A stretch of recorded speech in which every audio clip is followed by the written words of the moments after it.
Good evening, everybody. Very welcome to this evening's webinar on starting your career to celebrate Black History Month. Really great opportunity that we can have this webinar with some fantastic speakers and panelists that I have join me this evening to hear from their experiences as engineers, as Black engineers within Ireland, and some of the journeys that they've been through, and hopefully they can share some of their insights and advice also that they've garnered through the years, and something hopefully tangible we can all take out of this evening's webinar. So thank you very much for joining, and I really hope that you enjoy this evening's conversation. My name is Pierre Yimbog.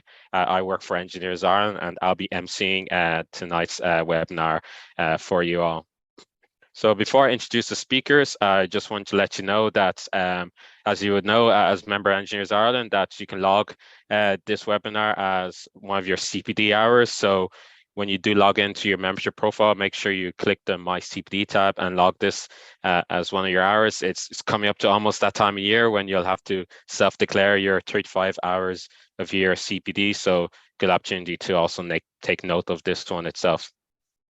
For any graduates joining or who will be watching back on this, is important that now as you move on from being a student and entering the workplace, that you move your membership to a graduate membership and continue to avail of all the great benefits. So you can do that again through your membership profile by clicking on become a full member.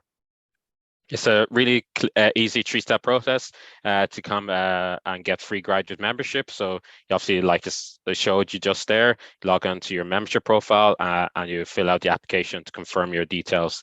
Then obviously, as you're all getting your results now and probably soon graduating this autumn, yeah, you'll be receiving your results and your transcript. So you need to check that to verify your qualifications, and then you'll be able to apply the post-nominal MIEI, the Member of the Institute of Engineers Ireland, to your profile. So, and obviously avail of the great discounts that you get as being a member of Engineers Ireland. So if you do have any questions at all in terms of that process or anything, do feel free to get in contact with us. Our office is now open Monday to Friday, so do pop in if you want to pay us a visit, but also have our email and details there. So without any further ado, I'm going to start introducing some of our lovely speakers this evening. So first off, I want to introduce Charles, who's one of our speakers this evening. So he's the Vice President in Corporate and Investment Banking in JP Morgan. So really a big company there, but he also has a background in engineering and obviously with a PhD that he's achieved through University College Dublin. He's very heavily involved in many areas around diversity and inclusion, and I know he'll have great insight to share this evening with us. So that's a bit of a bio from Charles this evening. Then we have Foyen also joining us this evening. Also herself, she works as a modern workplace engineer for Vanday Ireland. If you haven't heard, I know she'll go into a bit more who they are, partly owned by Accenture and Microsoft. But again, she's very heavily involved in the area of STEM and obviously passionate in the area of diversity and inclusion also. And she has many experiences to very wide ranging of careers, and I know that way she'll be able to share some of her experiences from that itself. So again, that's Foyen, so thanks for joining us. So pleasure to also introduce Cedric, who was involved in a previous discussion on diversity in engineering. So it's great that he can also join us this evening. He works in one project, which is a medical device startup, as a principal system architect. I'm sure he can go into a bit more detail what that's involved.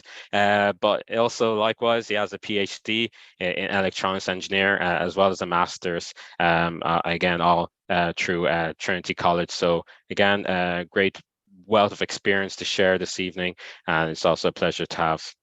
Last but certainly not least, we have Desef, who's just yet a recent, I guess, graduate herself as an engineer, works in Jacobs Engineering in instrumentation, automation engineering. She's also involved in Engineers Ireland, being a secretary of the Inclusion and Diversity Society. So it's really great that to have your involvement this evening's webinar, but also sharing her background in and I guess qualification in biomedical devices.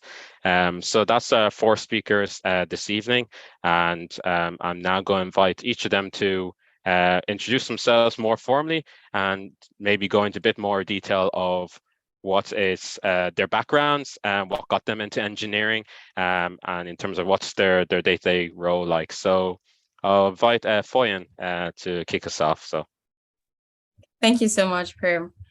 So hello everyone. Thank you for joining us this evening on the call, and we hope that you have a fantastic time with us.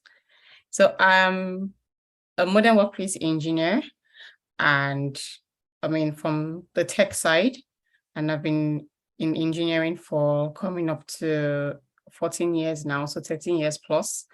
And basically what I do with my firm is I architect solutions. So we try to find out what the business problem is and how we can use modern engineering in technology to solve those problems. So automating processes, building applications, basically helping the day-to-day work of employees, of the knowledge worker, and enabling them to do more with less. That's what we do every day. So interacting with users, preferring the best solutions to help them solve their problems, and then building these solutions out.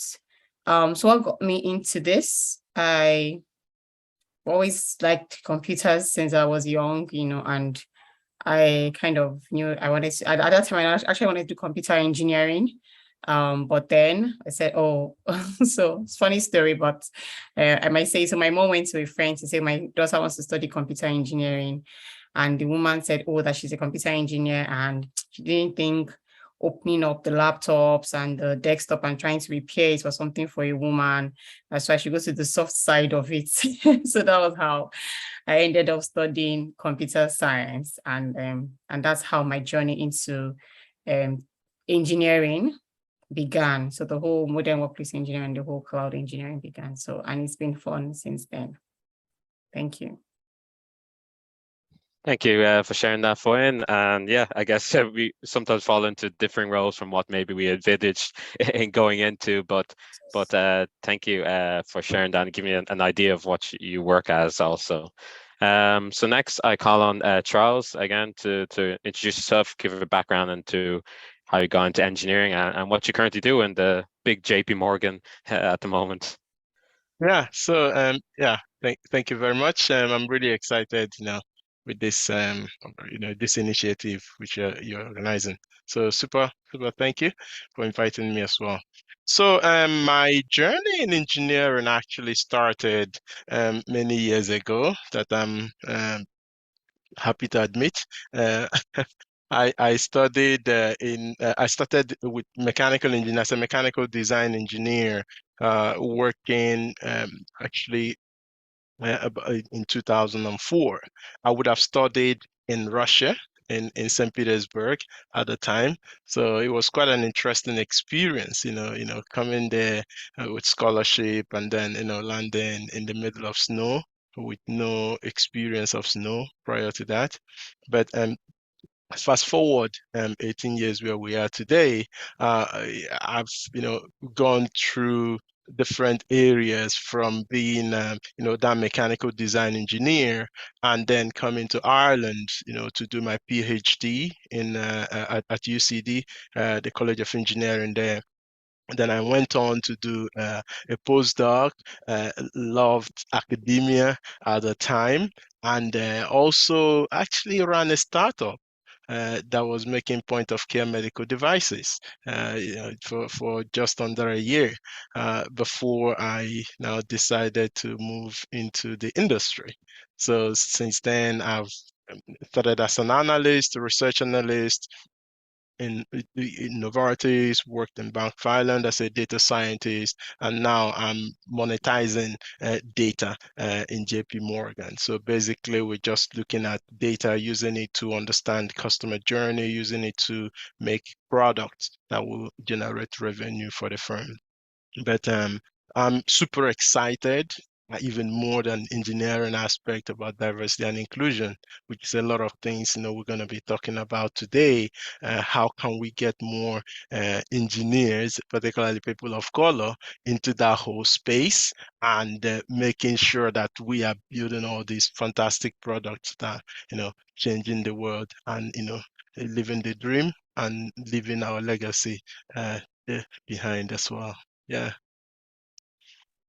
Thank you, Charles. It looks like you're living a dream out there in the Bahamas anyway, at the moment with your background. But no, thanks again for sharing that. And didn't know, yeah, you were involved in a startup. So that's an interesting thing. Maybe we'll get into it later on. But speaking of startup, I next call on Cedric, who is working himself in a startup.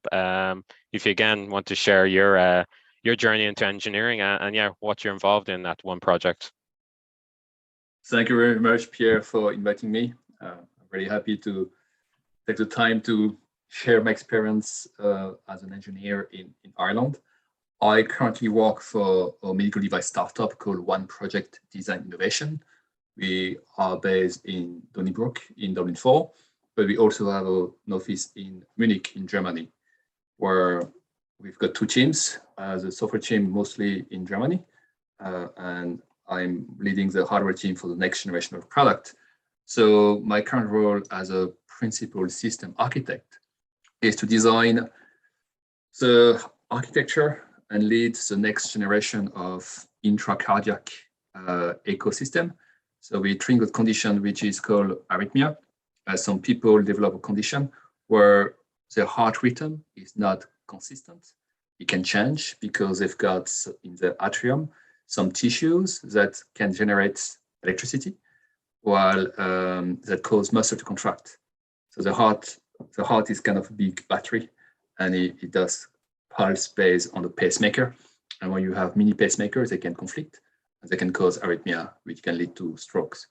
So I'm leading the design of our ultrasound catheters that we route from the leg all the way to the heart, and we can give a four-dimension image of the heart in real time.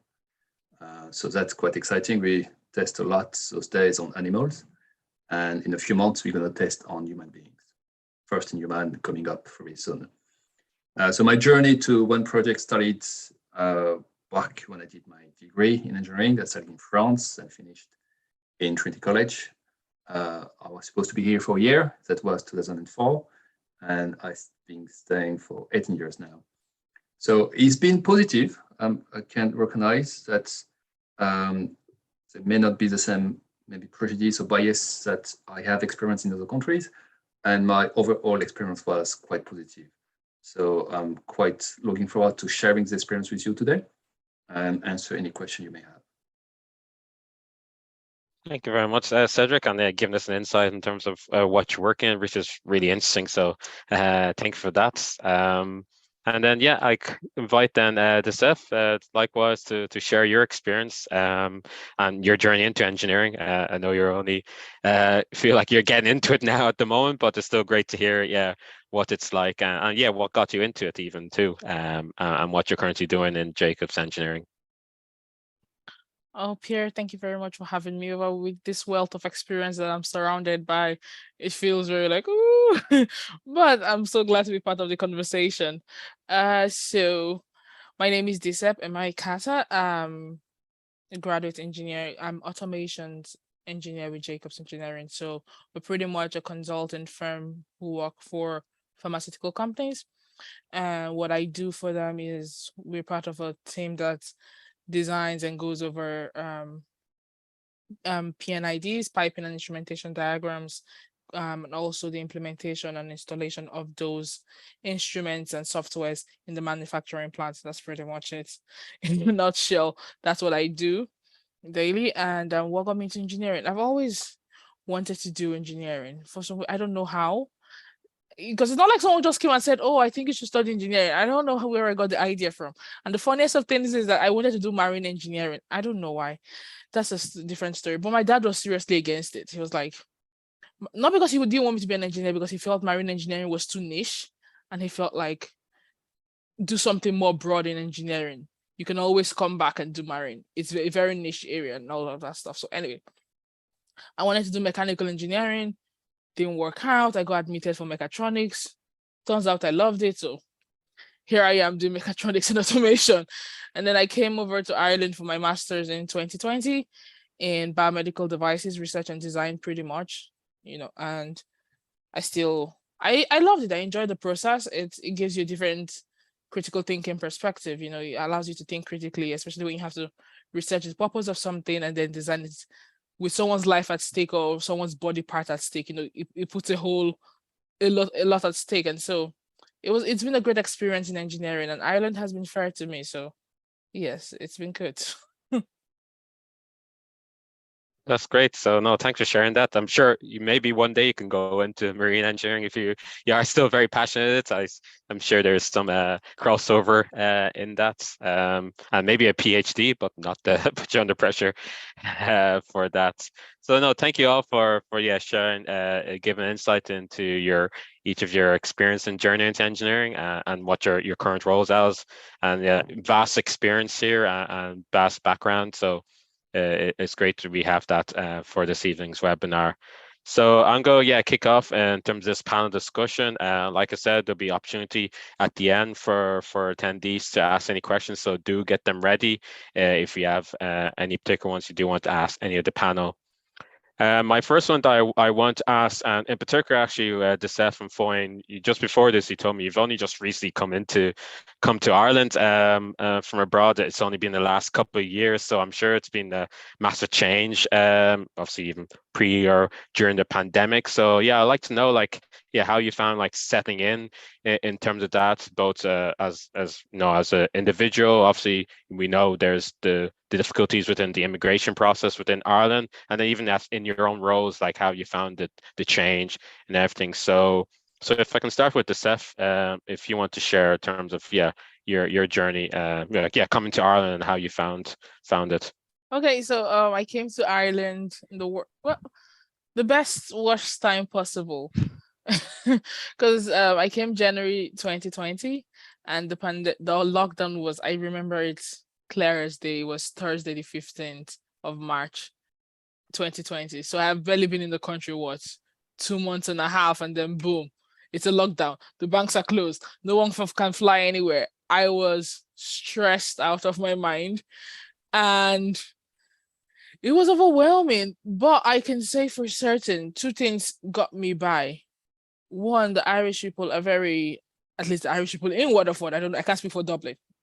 I've heard some crazy stories, but the Irish people in Waterford were very hospitable and very comforting in such a time when everyone was losing their minds, washing their groceries and things like that.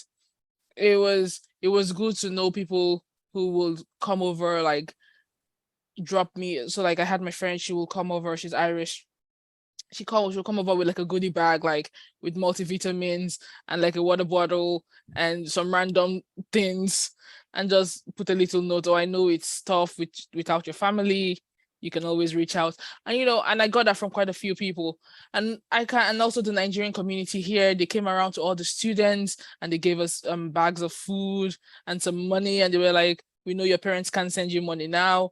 So I cannot lie, my experience with Ireland in such a crucial time was very good. And to add, the government was very understanding and accommodating of foreign students as well, because compared to other countries, we foreigners who came, the government allowed you to apply for the COVID stipend, even if you had just been working 1 day. It was okay, as long as you had a job, it doesn't matter. And in the beginning, they noticed that foreign students didn't want to apply because you don't want to jeopardize your immigration permit or anything. So everyone is like, okay.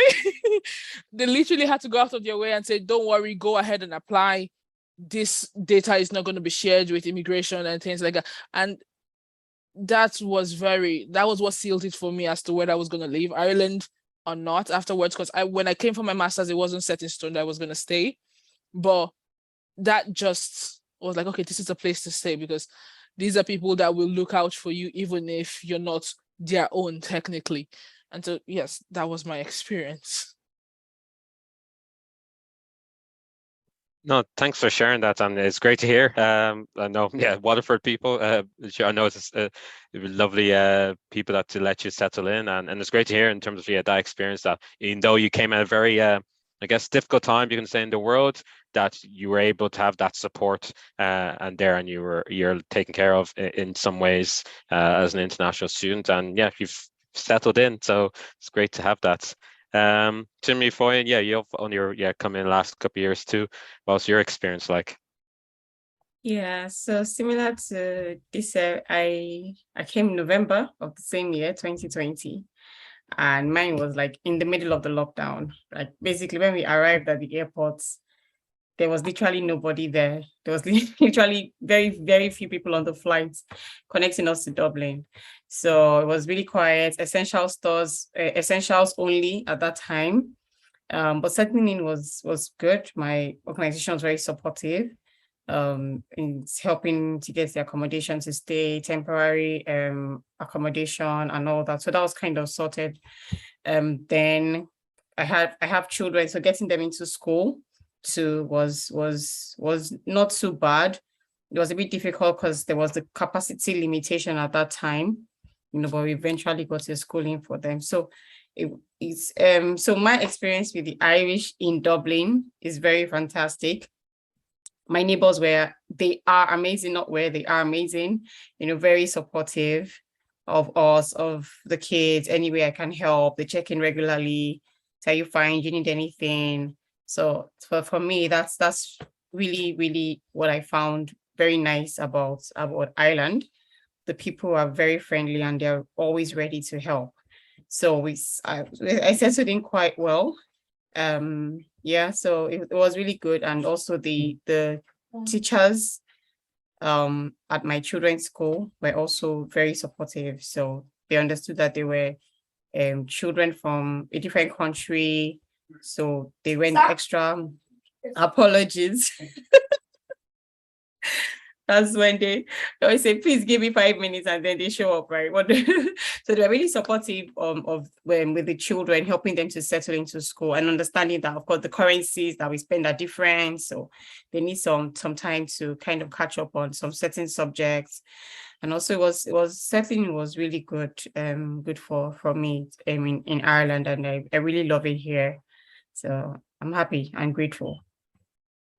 No, that's fantastic here, and also that similarly as Waterford, that Dublin were also very welcoming, and yeah, I guess it goes through that kind of saying that the Irish nations are very welcoming. Obviously, myself, have been in Ireland for a good many years, and like that, I definitely agree and resonate with what both of you have said.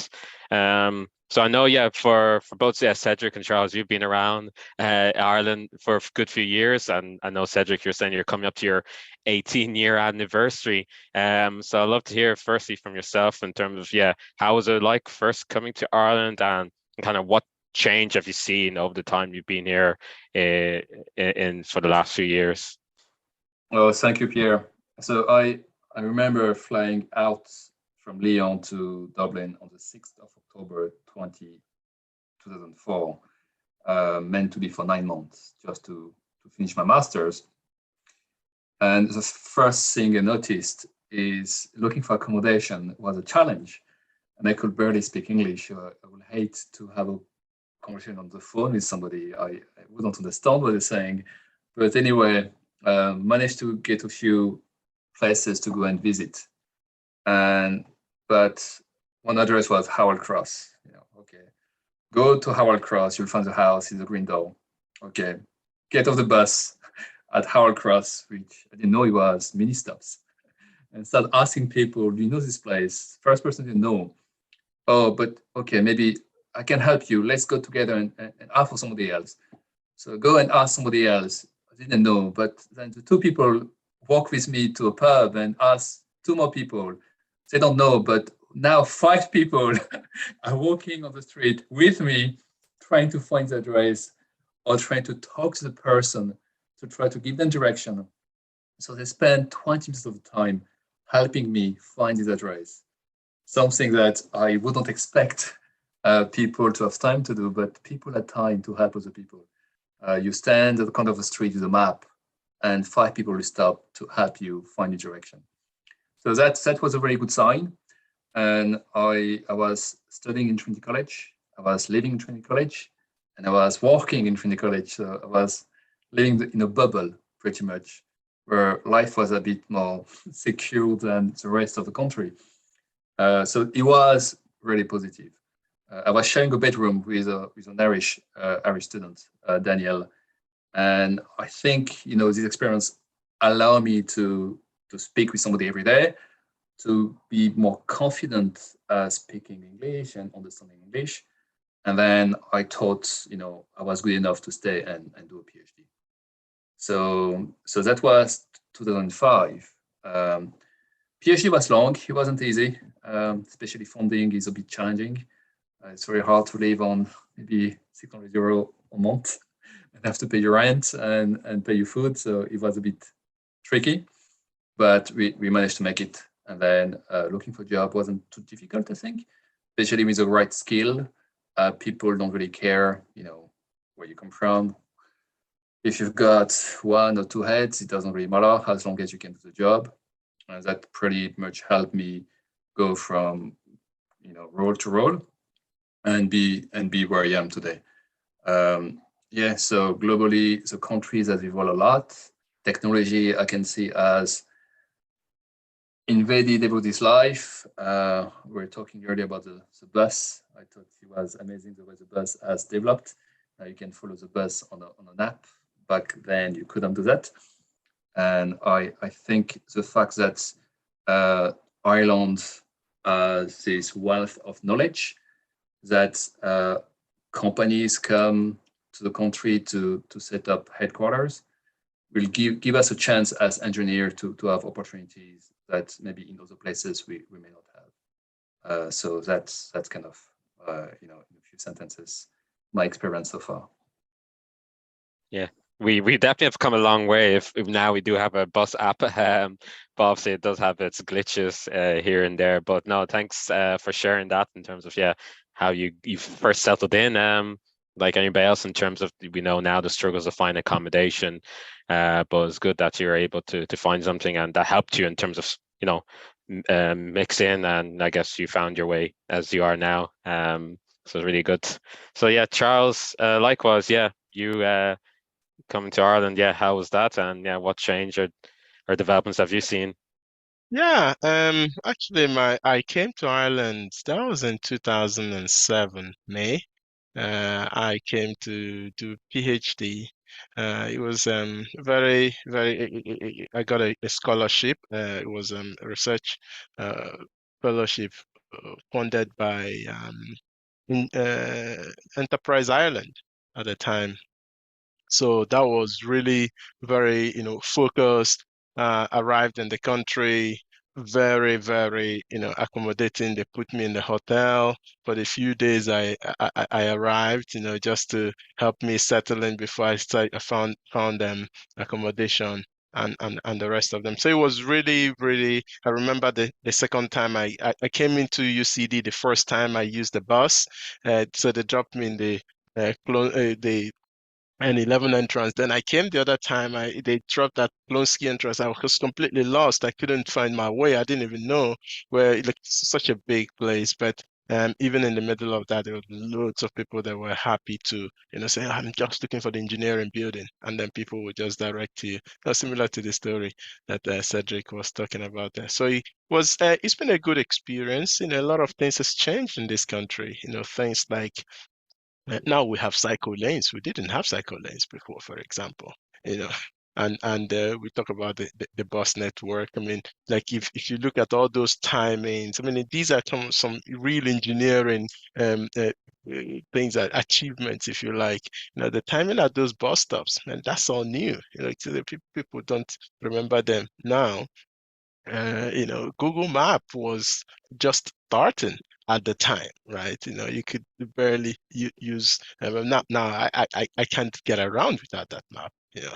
Have so much faith in it. But again, so it's been a good experience. A lot of things have changed, and I think I want to I like to think that we are part of, bringing that change to the country because of the diversity we bring. It's broadening mindsets. It's making people to think differently and address problems from different perspectives. And I think that that's really exciting thing to see here.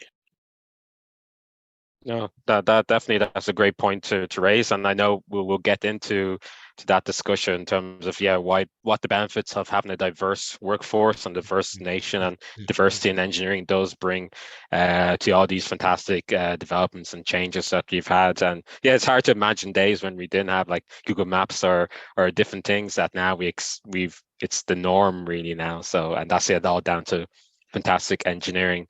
So although you've each shared some fantastic stories and experiences of you've come to Ireland and settling in and being welcome, but obviously I want to touch on the fact that it's not always easy for everybody, and especially people of color, in terms of the challenges they face coming into Ireland, but also coming into engineering, which is, as you know, is where we obviously want from this discussion is see the improvement of diversity in engineering. So if you would, anyone would like to share in terms of if there's any challenges they face in terms of getting into the engineering space, or even if they've heard or seen those challenges faced by other people of color, if they would you willing to share that also. So I don't know if Cedric, do you want to go first? Yeah, if I may start.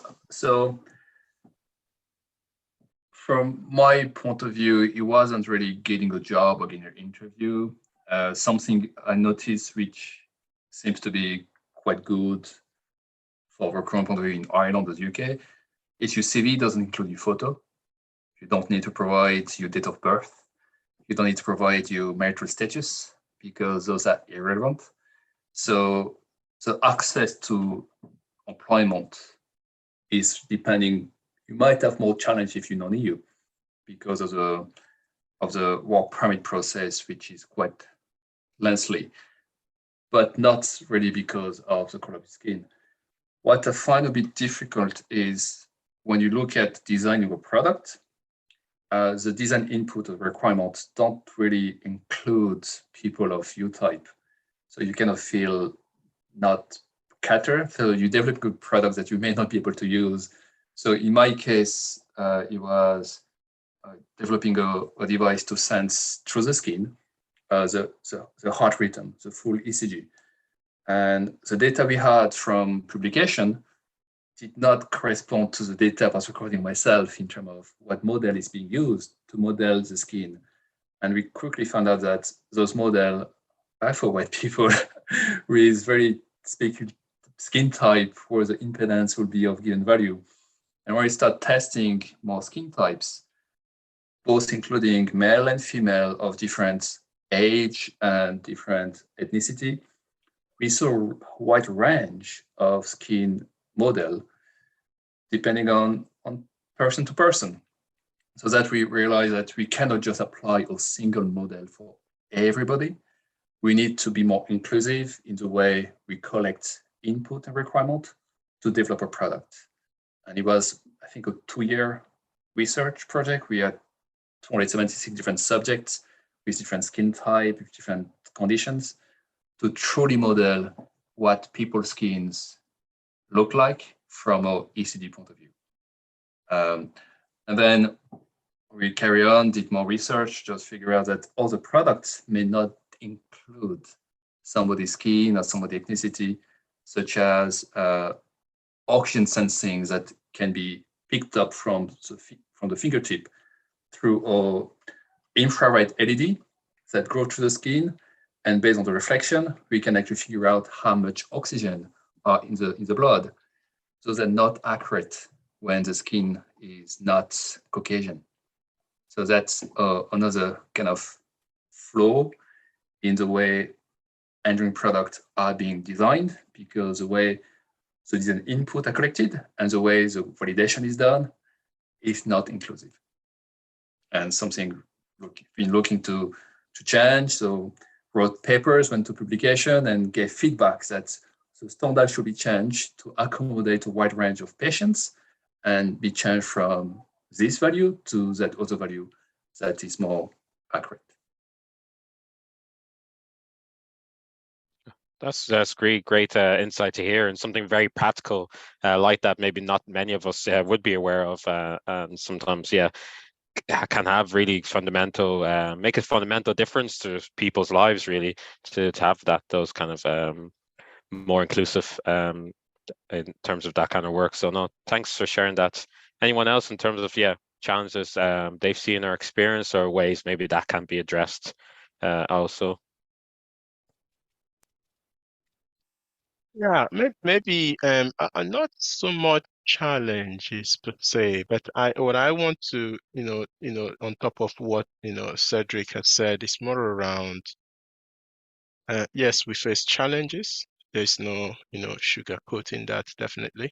But it's also important to know that, like, Cedric said there, if a job needs to be done, you need somebody to do that job, right? And that job that needs to be done is a task that needs to be executed. It doesn't recognize the color of your skin, but that's just a task. So whoever can do it, who's the best at doing it, let the person do it. So I suppose what I want to put in there is in the area of preparing ourselves, right? Preparedness. So how can you make sure that even if there are some of these challenges, or if you like discriminations, we live above that, where you then definitely trying to get yourself to be the right person to execute that. And I have one experience in one of the places I work. It was quite interesting. We're just having some random discussions, and one of the guys there, was just asking me, what's your experience of racism actually, here? And I said, well, I don't know really. It's all about, I imagine that, you brought me in here because I can do this job. If you were able to do this job, then I wouldn't be here. That's what I told him. So, well, yeah, fair enough.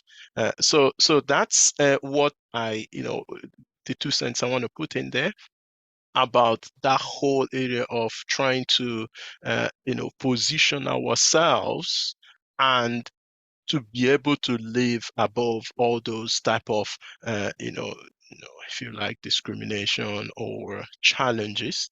And yes, you probably have to work maybe 3 times harder and do more than the average person, but it's all for your own good for later on, right? So I suppose that's what I want to add there. No, thanks. That's very point. And in terms of to highlight that, I guess you want to be recognized for your experience and your value that you bring to the role, and not put into position because of that reason. So no, thanks sharing that. I recognize it's Freddie Quarter, and we could probably go on all day in terms of delving into other areas. But before I want to move it to the panel, there's one question I do want to ask everyone here in terms of on that point of obviously recognizing that there's challenges there, but there's great opportunities within diversity at engineering.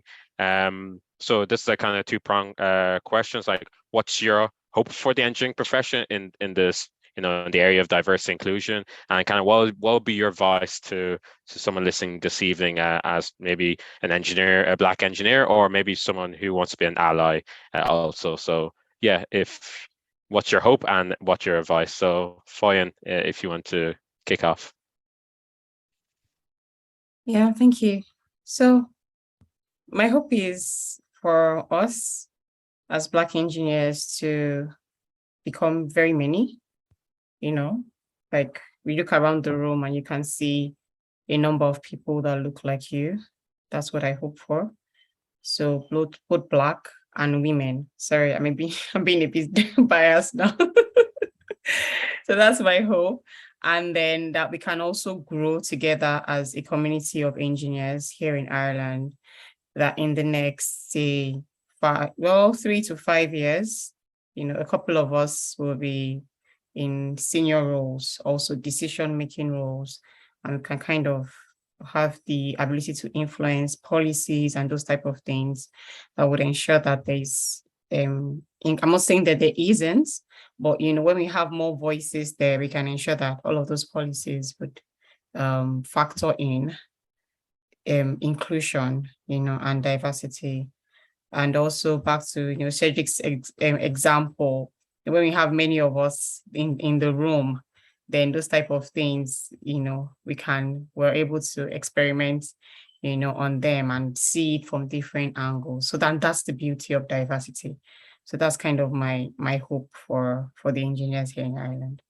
Thank you. Thank you, Foyne, for that. Yeah, it's definitely what we definitely want to see more of, and I think there is definitely opportunities for that. But it's important to have these kind of discussions like this to show why it's important. Desef, likewise, what's your hope and any advice also? Just like Foyne, I'm a bit biased as a female engineer.